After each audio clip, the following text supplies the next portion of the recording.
in terms of risk and perception of risk and fear and all of these types of issues that we must come to terms with while we are building our technology base. These are psychological effects. Again, we need to be able to deal with these issues on a psychological issue. Jay was talking again about communication, and communication being both an art and a science.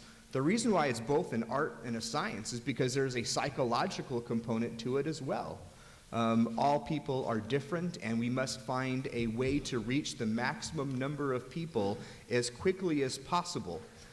Unfortunately, as Art also suggested, there's not a magical bullet in this area either. That is, the single best approach is not a single approach at all. It is a multimodal, redundant system of getting the word and getting the message out. He discussed this idea of panic or cry wolf. On the one hand, you send out a poorly tailored message and everybody's freaking out on campus, and on the other hand, you send out a message that's inaccurate. People think you're crying wolf and you cannot be trusted or whatever, back to this idea of credibility we were talking about. I like Art's term, future-proof your communication system. The old traditional means of communication are not the same communication methods that we had before. So we have a technical side, but no single system works for all. I liked his 3-point issues of alerting, informing, and reassuring. These are the 3 key components of risk management-based communications. We need to tell folks that things are going to be okay, but we need for you to take action or refrain from action. From Marissa and her discussion, I really liked her view, of this dependable dialogue, a dependable dialogue. And here's the additional phrase, on an ongoing basis. After all, there's really 2 stages in relationship building. You need to initiate and start a relationship, between universities, agencies, private sector, and other folks. But at the same time, we also have to have an ongoing component to it. That is that people move on in positions, things change, agencies change, for example. And so we need to have points of contact or liaisons so that we can maintain these relationships that we've been building. I loved her point about the timely manner of emergency management communications before. That was the standard, timely manner, get the word out. Now they are discussing changing it to a 30-minute time frame, a window of opportunity, if you will. I'm sure that many of the representatives from campuses are well taken care of in this department and likely have their 30-minute situation already squared away, so I'll just move on to the next point. Let's see here. From Dave and his discussion of the modes and methods of which we are talking about communication. I really liked his idea of the partnership between IT and the campus police. At the CSU level, I can speak for the CSU side of things, the university police chief is most often going to be their emergency manager. And we're also talking about all campuses have a very developed IT infrastructure.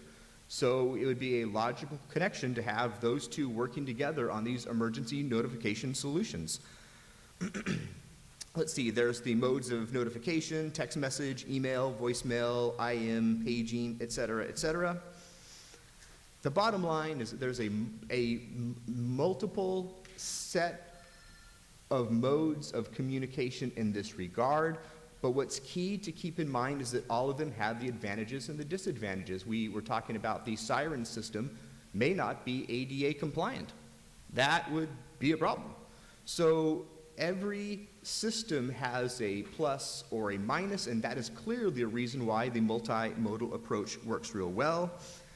I liked Dave's, he contrasted this use of language. Again, we're talking about communication and message, and he was talking about lockdown versus shelter in place. One is a very calming, soothing, everything's going to be A-okay, and the other is a prison term used to settle prisoner riots. So based on a very, maybe not so subtle change of the words that you use, really determines then the kind of message that's getting out there, as it turns out. So I liked his opt-in versus opt-out mode. We do a lot of that on our campus. About 1/3 choose to opt in, and only about 10% choose to opt out. So we know how to get the numbers of folks. His data collection issues, the discussion of training, sharing information versus securing information. How much information do you want to put out there for the general and the public, and how much do you want to keep lock and key among the relevant personnel? Let's see here.